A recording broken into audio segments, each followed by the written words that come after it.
حضرت آیت اللہ العظمہ سید علی حسینی سیستانی نام ہے، مشہد مقدس میں پیدا۔ سیستان ایک صوبہ ہے ایران کا، خراسان، سیستان، بلوچستان۔ سیستان ایک صوبہ ہے، ایک اسٹیٹ ہے ایران کی، اور وہاں سے ہیں۔ ان کے والد بہت بڑے عالم تھے، بھائی بھی عالم، اور آغا سیستانی جو ہیں مشہد مقدس میں پیدا ہوئے، ابتدائی تعلیم وہیں حاصل کی، اور اس کے بعد پھر قم آ گئے۔ آیت اللہ برجردی کے شاگرد رہے 1.5-2 سال۔ تو آپ کو مشہد، قم اور پھر بعد میں نجف اشرف گئے، تینوں حوضوں کے بڑے بڑے علماء سے علم حاصل کرنے کا موقع ملا۔ جب نجف اشرف آئے تو آپ تقریباً 19 ایج تھی، 19 سال، اور اس وقت جو ہیں 88 ایج ہے آیت اللہ سیستانی کی، 88 سال کے۔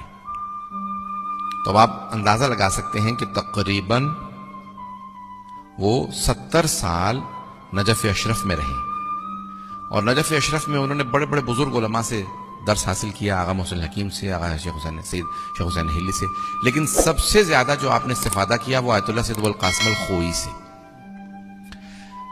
یہ تو دیکھیں علم میں جتنا ان کا پیش کروں گا نا، وہ آپ بہت سے لوگ سمجھ نہیں پائیں گے کہ بھئی علم میں کتنے مضبوط ہیں۔ بڑے بڑے اور علماء موجود تھے، لیکن ہمارے علماء کہتے ہیں کہ مرجعیت میں امام زمانہ کا بڑا دخل ہوتا ہے۔ کئی علماء کی کتابیں تھیں، لیکن کہاں سے آیت اللہ سیستانی ایک مرتبہ ابھر کے آئے، یہ خاص ان کو تائید ہے۔ 2 چیزیں ان کی پرسنل لائف کی بڑی اہم ہیں۔ ایک، جس مکان میں ابھی رہ رہے ہیں 40 سال سے زیادہ ہو گئے اسی مکان میں، 40 ایئرس، اور یہ کرائے پہ مکان انہوں نے لیا تھا۔ شاید اب ان کے کسی چاہنے والے نے، مقلد نے خرید کے دے دیا ہو ان کو، لیکن انہوں نے نہیں خریدا، ابھی تک جو ہیں وہ اس جگہ پہ کرائے میں تھے۔ دوسرا، آغا سیستانی کے دیکھیں زہد و تقوی بہت زیادہ اہم ہے، علم سے زیادہ تقوی بہت زیادہ اہم ہے۔ اگر علم ہو اور تقوی نہ ہو تو علم کا کوئی فائدہ نہیں۔ سارے مراجع جو آیت اللہ سیستانی کی تعریف کرتے ہیں وہ ان کے زہد و تقوی کی تعریف کرتے ہیں۔ اگر آپ ان کے جائیں تو ہمیشہ زمین پہ بیٹھتے تھے، اور ابھی جب کرسی بھی لیتے ہیں تو پلاسٹک کی کرسیاں ہیں، اور بڑے بڑے علماء کہتے ہیں کہ وہ پیسہ اپنے اوپر خرچ نہیں کرتے۔ سب سے اہم ان کی ذاتی زندگی کی یہ اہمیت ہے۔ کسی نے ان سے کہا کہ آقا یہ اس وقت نجف کے حالات خراب ہیں، جب صدام کا زمانہ تھا، تو کہا کہ ہمارے گھر میں وہ چیز نہ ہو جو باقی نجف کے لوگوں کے گھر میں نہیں ہے۔ ایسا نہ ہو کہ ہم روز قیامت ہمیں جواب دینا پڑے۔ اپنی بیوی سے کہا کہ ہم گھر میں وہ چیز رکھیں جو آج لوگوں کے پاس نہیں ہے، کوئی ایسی چیز نہ رکھیں۔ کسی کھانے سے متعلق ہے کہ ان کو کھانا پسند آیا، کسی نے گھر میں بھیجا ان کے، تو کہا کہ نہیں، یہ میں نہیں استعمال کرنا چاہتا۔ صبح اٹھ کے کہتے ہیں کہ میں تمام کے تمام شیعوں کے لیے پہلے دعا مانگتا ہوں، پروردگارا تو نے آج یہ ذمہ داری مجھے دی ہے، میں سب کے لیے دعا مانگتا ہوں۔ تو ایک لیڈر کی کوالٹیز ہونی چاہیے، اور ان میں سب سے بڑی کوالٹی ہوتی ہے زہد و تقوی۔ اور آیت اللہ سیستانی کے لیے کہتے ہیں کہ عالمیت اپنی جگہ پہ، اتقا ہونا اپنی جگہ پہ، لیکن اورا یعنی سب سے زیادہ جو ان کے اندر ہے وہ ورع، تقوی اور زہد، وہ سب سے زیادہ ہے۔ لباس اگر آپ ان کا دیکھیں سادہ، اور یہ سب سے بڑی علامت ہے کہ اتنا خمس ان کے نام پہ millions and millions of dollar دنیا میں جمع ہوتا ہے، ایران میں، عراق میں، پاکستان میں، ہندوستان میں، یورپ میں، مڈل ایسٹ میں، افریقہ میں، کہیں چلے جائیں ہر جگہ ان کے مقلدین ملیں گے، خمس نکالتے ہیں، لیکن وہ اپنی ذاتی زندگی کے اندر اگر آپ دیکھیں تو بہت سادگی ہے۔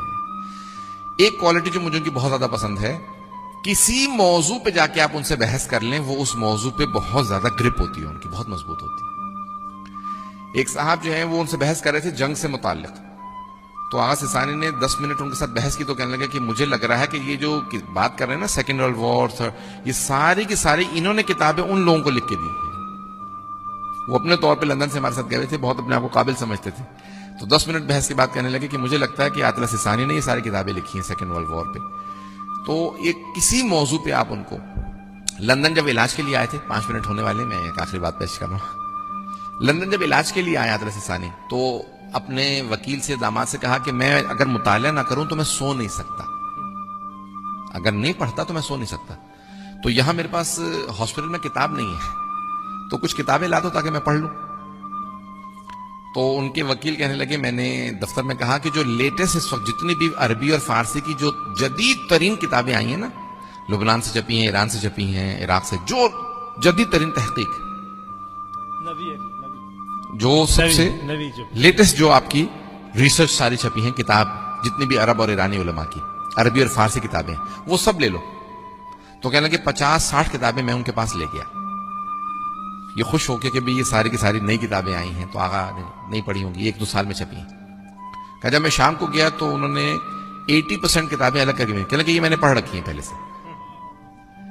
جو جدید ترین، ایک ایران کے آیت اللہ خامنائی کے کچھ نمائندگان آیت اللہ سیستانی سے ملنے کے لیے گئے، تو وہ کہہ رہے تھے کہ قوم مقدس کی جو جدید ترین تحقیقات ہوتی ہیں، اگر آپ اس پہ بھی آیت اللہ سیستانی سے بحث کریں تو ان کو پوری اس پہ گرپ ہوتی ہے، وہ ساری پڑھے ہوئے ہوتے ہیں. تو مرجع کا کام یہ نہیں ہے کہ وہ صرف اپنی تحقیق کو پیش کرے، بلکہ سب کی ریسرچ پڑھنے کے بعد پھر وہ نظریہ قائم کرے. تو یہ ہمارے بہرحال مرجعیت کا ان کا کمال ہے. تو آیت اللہ سیستانی کی ہر موضوع پہ اچھی خاصی نظر ہے، جتنے بھی موضوعات ہوتے ہیں.